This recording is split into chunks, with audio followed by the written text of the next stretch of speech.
Buenas noches a todos. Mi nombre es Gilmer Huacachín y en esta sección de la presentación les hablaré sobre la relación entre la adicción a las redes sociales y el estrés académico en los estudiantes de secundaria. A través de un análisis de los datos obtenidos en la investigación, presentaremos una tabla bidimensional que nos ayudará a visualizar cómo estas dos variables interactúan y qué patrones o correlaciones pueden existir entre ellas. La finalidad de este análisis es entender mejor cómo los niveles de adicción a las redes sociales se distribuyen en relación con los niveles de estrés académico, donde se observarán en ambos casos los niveles de bajo, medio y alto. En primer lugar, como se puede observar en pantalla, respecto al variable 1 tenemos todos los datos obtenidos en las respuestas de 25 encuestados, que son la cantidad de muestra de nuestra investigación.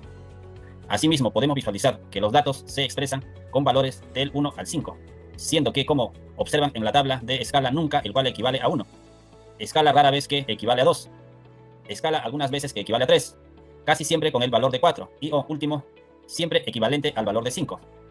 En ese sentido, respecto al cuestionario de la variable 1, se observan 24 ítems y se procedió a realizar en la tabla de Excel la sumatoria de todas las respuestas de cada encuestado. Por lo tanto, teniendo los datos totales, procedimos a realizar la determinación de los niveles e intervalos, por lo que primero se ubicó el dato máximo, que es 86, y el dato mínimo, que es 50, teniendo un rango de 36 al restar el dato máximo con el dato mínimo. En consecuencia, determinamos la amplitud de los niveles, teniendo en cuenta que tenemos 3 niveles, los cuales son bajo, medio y alto, dándonos un resultado de amplitud de 12. Por lo que, en esta tabla se puede verificar los niveles de bajo, medio y alto, que tienen sus intervalos mínimos y máximos, siendo que bajo comienza desde el valor mínimo de la tabla, que es 50, sumando de la amplitud de 12, siendo 62, y así sucesivamente, teniendo a medio con intervalo mínimo 63 y máximo 75, y el último, al nivel alto, mínimo a 76 y máximo 86.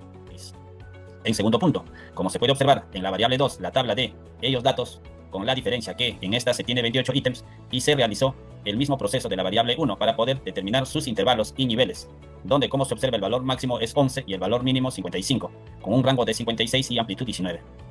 En consecuencia, en la presente tabla se observan los niveles bajo, medio y alto de la variable 2, con intervalos mínimos 55 y máximo de 74 en el nivel bajo, con intervalos entre 75 y 94 en el nivel medio, y por último el nivel alto con intervalo de mínimo 95 hasta 111 como máximo. Es así que, conforme los intervalos obtenidos a cada variable, se le determinó sus niveles, y como pueden observar, a los datos subrayados en verde tiene el nivel alto, y los subrayados en color melón son nivel medio, y el color rojo son el nivel bajo. Estos datos fueron clasificados conforme a los rangos de niveles de cada variable que fueron explicadas previamente. Para finalizar el proceso de la determinación de la tabla bidimensional de ambas variables, se realizó el conteo para poder establecer los datos finales de la tabla. A continuación, les presento la tabla 6, que muestra la interacción entre la adicción a las redes sociales y el estrés académico. Esta tabla ilustra cómo se distribuyen los estudiantes según el grado de adicción a las redes sociales y su nivel de estrés académico. En esta tabla podemos ver cómo se distribuyen los estudiantes según su nivel de adicción a las redes sociales, bajo, medio, alto, y el nivel de estrés académico que experimentan, bajo, medio, alto. En tal sentido, procedo a realizar un breve análisis de los resultados obtenidos en la tabla bidimensional. Los estudiantes con baja adicción a redes sociales, fila abajo. La mayoría de estos estudiantes, 10 en total, presentan bajos niveles de estrés académico. Solo un pequeño número de estudiantes, 2 en total, tiene estrés académico medio, y un estudiante tiene estrés académico alto. Los estudiantes con adicción media a las redes sociales, fila medio. La mayor parte de estos estudiantes, 5 en total, presentan niveles medio de estrés académico. Un número menor de estudiantes, 2 en total, tienen estrés académico alto y uno más tiene estrés bajo. Los estudiantes con alta adicción a las redes sociales, fila alto. La mayoría de los estudiantes con alta adicción, 4 en total, tienen estrés académico medio. Ninguno de ellos presentan estrés académico bajo o alto. Por lo que podemos interpretar lo siguiente de acuerdo a los datos en la tabla. Los estudiantes con baja adicción a las redes sociales tienden a tener menos estrés académico, ya que la mayoría presenta estrés bajo. Los estudiantes con adicción media parecen experimentar un estrés académico medio, ya que la mayoría se encuentra en esa categoría.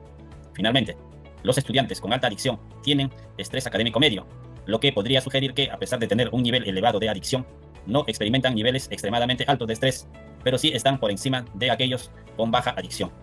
En resumen, los resultados de esta tabla indican que la adicción a las redes sociales está relacionada con los niveles de estrés académico. Los estudiantes con menos adicción parecen tener menos estrés, mientras que los que tienen más adicción experimentan niveles más altos de estrés medio. Este análisis nos ofrece una visión importante sobre cómo la adicción a las redes sociales puede ser un factor que influye en la salud mental y el rendimiento académico de los estudiantes. Gracias por su atención.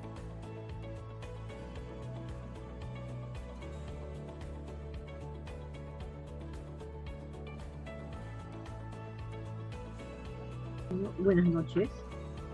Vamos a empezar saludando al profesor. Estamos en el 3.17. Vamos a hacer la prueba de hipótesis para la normalidad de ambas variables que incluye los 4 pasos explicados en clase.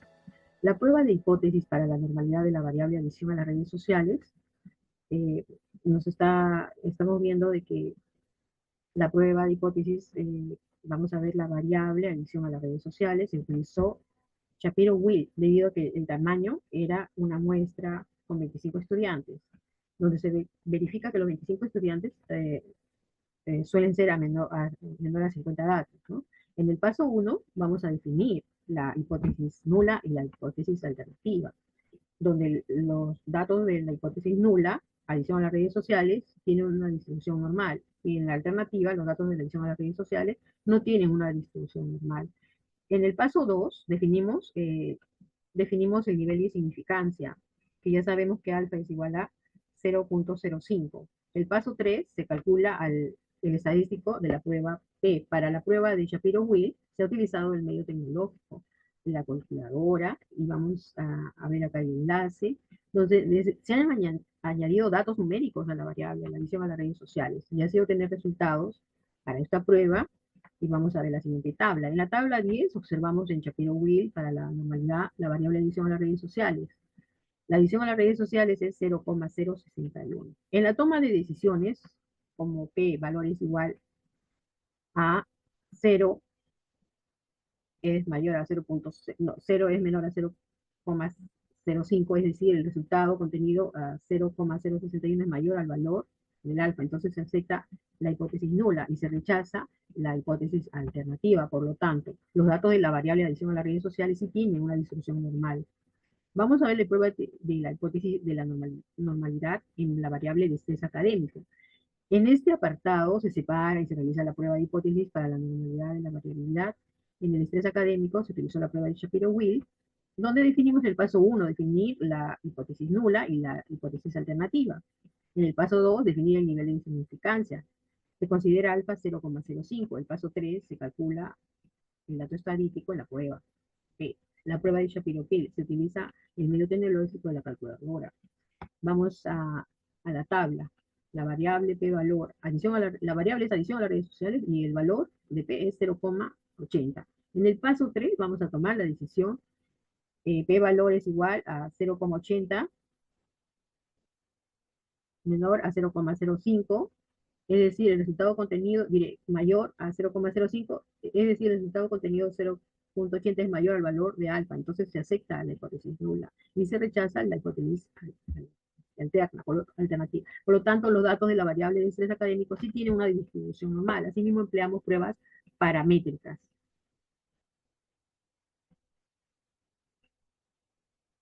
Muchas gracias.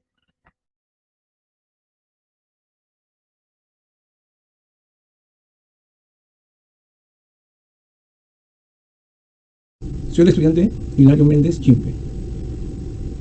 Prueba de hipótesis de chi cuadrado para responder al objetivo general. El objetivo general determina la relación entre la adicción a las redes sociales y el estrés académico de los estudiantes de secundaria de una institución educativa pública de Lima. Paso 1. Hay que definir la hipótesis nula y la hipótesis alternativa. La hipótesis nula: no existe asociación entre la adicción a las redes sociales y el estrés académico. Y la hipótesis alternativa: existe asociación entre la adicción a las redes sociales y el estrés académico. El paso 2 es definir el nivel de significancia y calcular el valor crítico de x cuadrado. A nivel de confianza del 95%, entonces el nivel de significancia es el 5% que se va a emplear. Y B, el grado de libertad. Al calcular el grado de libertad, ¿no? B viene la fórmula: B es igual a número de filas menos 1 por número de columnas menos 1.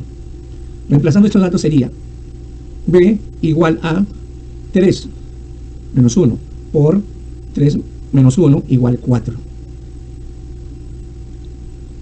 Usamos la tabla de x cuadrado, identificamos que el valor crítico, ¿no? El valor crítico A para el grado de libertad 4, que viene de esta fórmula 4, y el nivel de significancia sería 5. Y si nosotros hacemos la intersección, ¿no?, de este valor de significancia con el valor de grado de libertad, nos daría 9.488. Al calcular el estadístico x cuadrado, x cuadrado es el valor a calcular a partir de los datos de la muestra colocados en una tabla de contingencia, por lo que se usa la siguiente fórmula: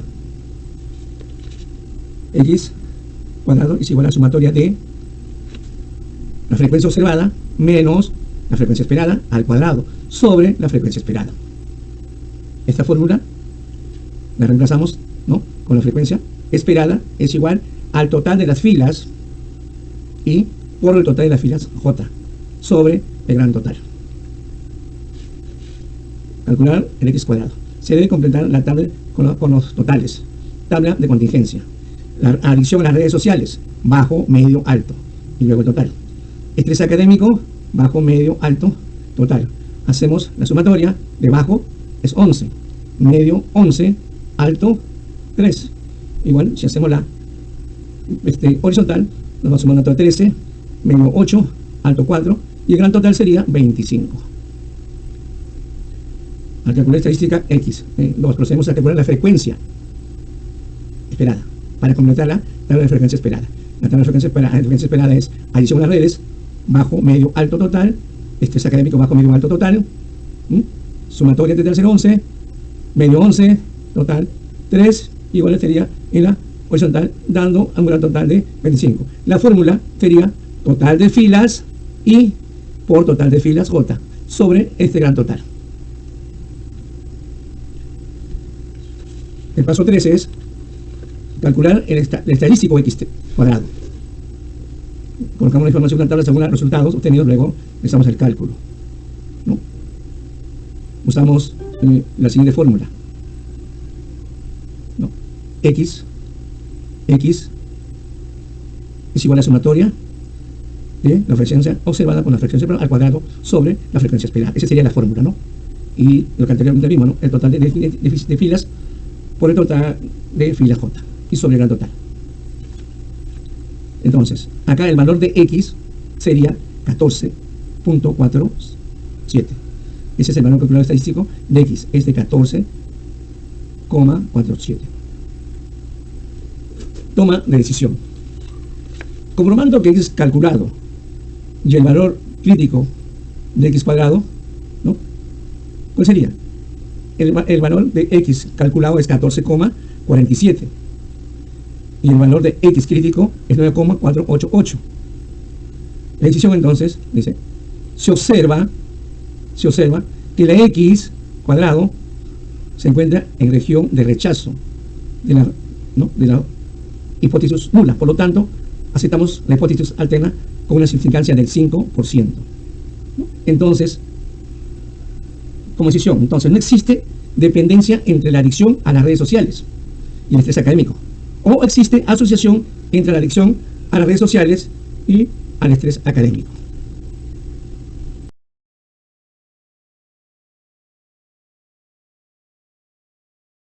En el 3.2 tenemos la prueba de hipótesis de X cuadrado para responder a cada objetivo específico que incluye 4 pasos explicados en clase. Tenemos el primer paso donde la hipótesis nula y la hipótesis alternativa, teniendo en cuenta los planteamientos del test de independencia a la hora de realizar el X cuadrado. Hipótesis nula, existe independencia entre la asociación y el estrés académico, cuando existe entre la asociación y el estrés académico. En la alternativa, no existe independencia de la asociación y el estrés académico, o existe asociación entre la asociación y el estrés académico. En el paso 2, definimos el nivel de significancia y calculamos el valor de X cuadrado. Dado el nivel de confianza que el 97% significa que es un 7%, el alfa es igual a 0,05. Calculando los grados de libertad, tenemos que el número de fila menos 1 por el número de columnas menos 1. La tabla tiene 3 filas y 3 columnas, entonces reemplazamos. Los grados de libertad es igual a 3 menos 1 por 3 menos 1 es igual a 2 por 2 igual a 4. En la tabla en X cuadrado encontramos el valor crítico de X cuadrado. Entonces tenemos el 0,05 y vamos a ver que el grado de libertad es 4 y el nivel de significancia es 0,05 y 9.48. Y lo ubicamos acá, en este punto. Calculamos, calcular, en el paso 3, calcular el estadístico de X cuadrado. El valor calculado a partir del dato de la muestra, colocando la tabla de contingencia. Por lo tanto, la fórmula de X cuadrado es igual a la sumatoria de la frecuencia observada menos la frecuencia esperada al cuadrado entre la frecuencia esperada. Entonces, la frecuencia esperada es igual a total de filas por total de filas y sale el gran total. Se debe completar con los siguientes datos. En la tabla 16 vamos a ver la dimensión de sesión, sobre la variable del estrés académico. Tenemos bajo, medio, alto en la obsesión y el estrés académico bajo, medio, alto y el total, ¿no? Vamos a ver que sumando todo esto me sale 25 y sumando esta línea de acá me sale igual también 25. Tiene que coincidir. Vamos al proceso de calcular la frecuencia para completar la tabla de frecuencia esperada. Esta es la frecuencia esperada. Se calcula de la siguiente forma. La frecuencia esperada es igual al total de filas por total de filas sobre el total, el gran total. Entonces vamos a tener la tabla, dimensión de obsesión, acá, y la variable es 3. Vamos a sumar, me va a salir 25 y 25. Colocamos la información en la tabla según los resultados que tenemos y le decimos el chi cuadrado. En la tabla 18, el cálculo del chi cuadrado, tenemos eh, estos datos observando la información de la tabla para obtener estos datos y vamos a ver que el valor calculado estadístico de chi cuadrado es 12,57. Pasamos a las divisiones, comparando chi cuadrado, el valor crítico de chi cuadrado, calculamos, chi cuadrado es 12,57 y el valor crítico es 9,48 como lo vimos antes, el valor crítico, ¿no es cierto? Y la curva que nos sale acá es esta región, entonces se observa que chi cuadrado se encuentra en la región de rechazo de la hipótesis, de rechazo en esta parte de acá, de la hipótesis nula que lo encontramos acá. No existe dependiente de la asociación del estrés académico, o existe asociación entre los. Buenas noches con todos. A continuación, procederé a realizar la argumentación de la pregunta individual dejada a mi persona, Gilmer Huacachín Paucar.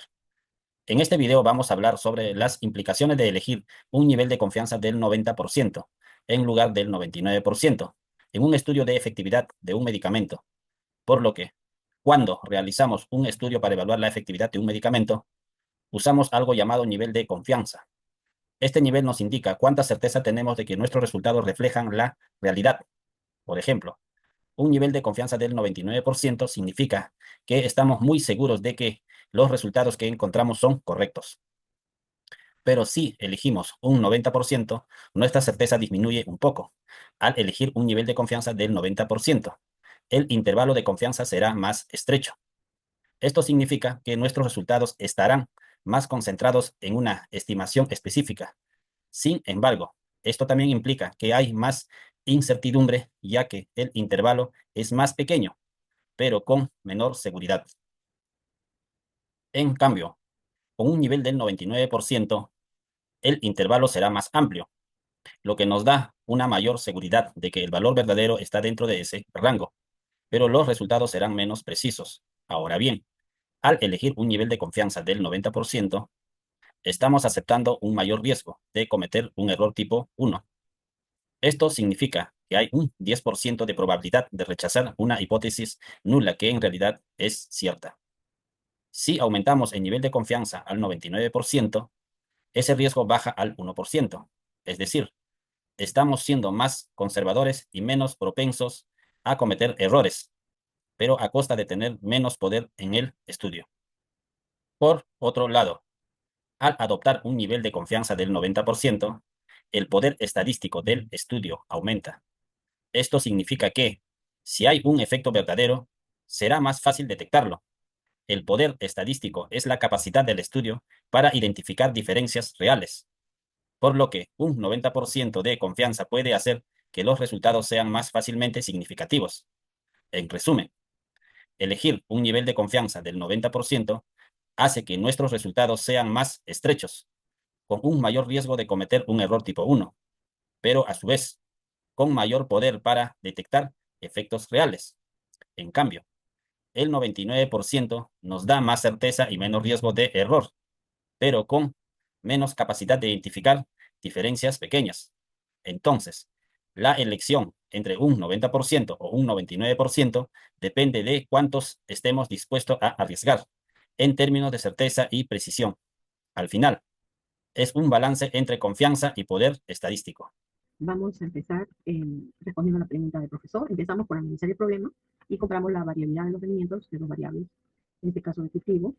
Vamos a hacer la gráfica de distribución con los datos imaginarios en la variable 1x, 10, en la media, varianza 4, rango 6 a 10, la variable 2y, media 12, varianza 6, rango de 8 a 16. Vamos al paso número 1, vamos a plantear la hipótesis. Basándonos en la gráfica de distribución, podemos plantear las siguientes hipótesis, la hipótesis nula y la alternativa, ¿no? Aunque tenemos las dos hipótesis, podemos proceder a realizar la prueba de varianza para determinar si hay una diferencia significativa entre las varianzas de dos variables de cultivo. En el siguiente paso vamos a ver los niveles de significación, en el paso 2, lo cual que alfa es igual a 0,05. Vamos al paso 3. Los grados de libertad en la prueba de Fisher son en la variable 1 y la variable 2. 1x, 2y. En el paso estadístico encontramos acá esta fórmula, los grados de libertad, en la variable 1 menos la variable 2, ¿no? Vamos la variable 1 entre la variable 2. Entonces vamos a ver la prueba de varianza, ¿no? Vamos a utilizar la fórmula de Fisher. Esta prueba es la siguiente, ¿no? Vamos a calcular la variable 1, la variable 2, entre, o sea, la variable 1 entre la variable 2. Vamos a hacer el cálculo estadístico. La variable 1 es 8, 10, 12, 14 y la variable 2 es 10, 12, 14 y 16. En los cálculos me sale que la variable 1 es 4 y la variable 2 es 6. Entonces vamos a reemplazar 4 entre 6, me sale 0,67. Nos vamos al siguiente paso, vamos a ver si se rechaza o no la hipótesis nula. Vamos a ver los grados de libertad, donde la variable 1 es igual a 3 y la variable 2 es igual a 3. Vamos a ver el valor de P de la prueba, que puede obtenerse por medio de una tabla de distribución. En el paso 5, se rechaza o no se rechaza. En conclusión, tenemos que el valor de P es 0,42, es mayor al nivel de significación de 0,05. No rechazamos la hipótesis nula, por lo tanto concluimos que no hay una diferencia significativa entre la varianza de dos variables de cultivo. Y en este caso se interpreta lo mismo, ¿no? Que no se rechaza, porque 0,42 es menor a 0,05. Entonces, vamos a ver el gráfico de distribución, como lo ha pedido acá el doctor, y acá lo tenemos. Donde encontramos, ¿no? Este cuadro. Muchas gracias. Soy el estudiante Hilario Méndez Jim. Para responder la pregunta, vamos a graficar el tiempo total de entrega de un paquete. Consideraremos dos componentes. Uno, tiempo de procedimiento.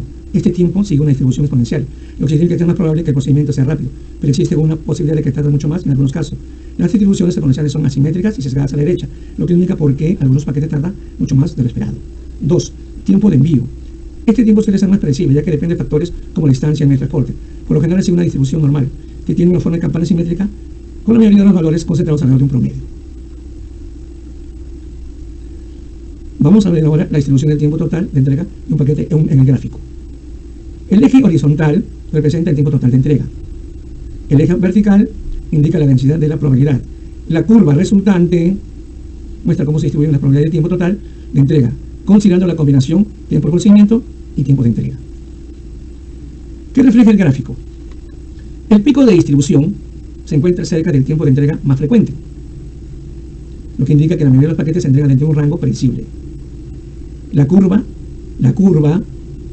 no es completamente simétrica, hay una cola hacia la derecha, lo que significa que algunos paquetes tardan más en ser entregados debido a retrasos en el procedimiento. La media del tiempo, la línea roja, está cerca de la media, que es el valor esperado de la suma de las dos distribuciones. La línea media, la verde, está ligeramente separado de la media, lo que confirma que la distribución tiene valores extremos que elevan el promedio. En conclusión, la gráfica del tiempo total de entrega nos muestra que aún la mayoría de los paquetes llega en un tiempo esperado. Hay una posibilidad de retraso debido a la naturaleza del proceso de preparación. Al entender la causa de estas variaciones, es posible implementar estrategias para reducir la incertidumbre y la mejora de la eficacia del sistema logístico.